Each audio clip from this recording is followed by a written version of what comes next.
Have you ever stopped to think about what's actually happening behind the scenes when you smile, or frown, or even shed a tear? Well, today, we're going to follow the incredible and surprisingly dangerous journey of one single, super important nerve as it travels through the body. I mean, really think about it. That little smirk you make, that wide-eyed look of surprise, the tears that well up during a sad movie. What's pulling all the strings to make that happen? Well, allow me to introduce the hero of our story, the facial nerve. You might also know it by its official name, the seventh cranial nerve. This little guy is basically the master puppeteer of your entire face. But, this nerve is a true multitasker. It's what we call a mixed nerve, which means it's got a dual identity.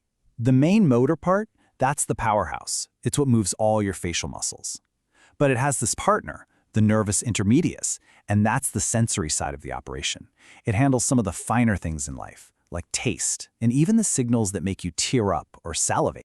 So every great journey has to start somewhere. And for our hero, the facial nerve, it all begins deep inside the body's command center, the brain itself. Our journey kicks off right here, in a part of the brainstem called the pons. You can think of the pons as this supercritical relay station. This is where the motor part of our nerve gets its start, does this quick little loop-the-loop around another nerve's control center, and then bam! It teams up with its sensory partner, and they become one powerful nerve, ready for an adventure. So with the team assembled, our two-part nerve pops out of the brainstem and starts its quest. It's got to travel through the space at the back of the skull to find its first major challenge, getting out of the brain case entirely. And this is where the journey gets really treacherous. The nerve now has to navigate this long, winding maze that's carved right inside the temporal bone. That's the super dense bone on the side of your skull where your ear is. And this quote just says it all, doesn't it? This really highlights just how unique this path is. I mean, we're not talking about a short little trip. Being stuck inside a bony tunnel for this long puts the facial nerve in a uniquely vulnerable spot. So what is it that makes this tunnel so dangerous? Well, it's pretty simple really. When you're trapped inside a bony canal, there is absolutely zero room for error, and more importantly, zero room for swelling. Now, to really get why it's so risky, we have to break this bony maze, which, by the way, is called the fallopian canal, into its three distinct parts. As you can see, we've got the labyrinthine, the tympanic, and the mastoid segments. Just think of them as three challenging levels that our hero has to beat to get through.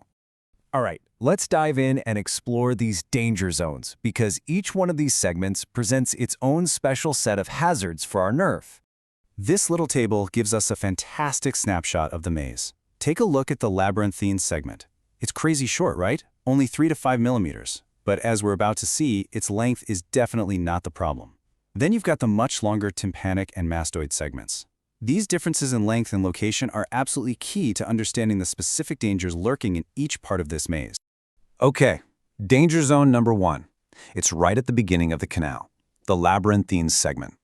This is, without a doubt, the ultimate bottleneck.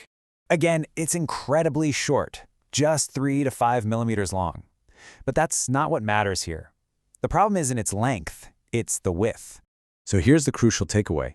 This is the single narrowest point in the nerve's entire journey. So if there's any inflammation, any swelling, what's called edema, that nerve has nowhere to go. It gets squeezed, its signals get totally disrupted, and the result can be facial paralysis. Oh, and it gets worse. This segment is also uniquely vulnerable because, unlike other parts, it doesn't have a backup blood supply. It's relying on a single artery. So if anything happens to that one blood supply, if it gets compressed or blood flow gets low, that nerve is in some serious trouble. Okay, so after surviving that incredibly tight squeeze, our hero enters stage 2, the tympanic segment.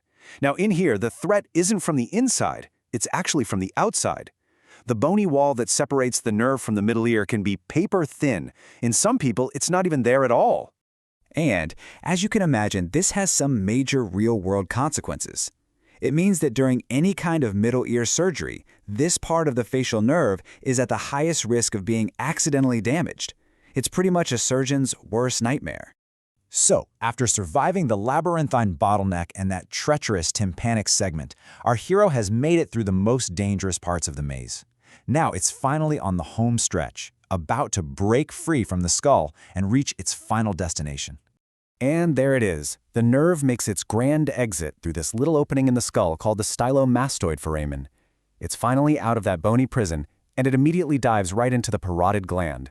That's your main salivary gland, located right there in your cheek. And it's inside the parotid gland that our nerve completes its epic quest. It splits off into all these different branches that spread out across your face, delivering the commands for every single smile, every frown, every wink. Mission accomplished.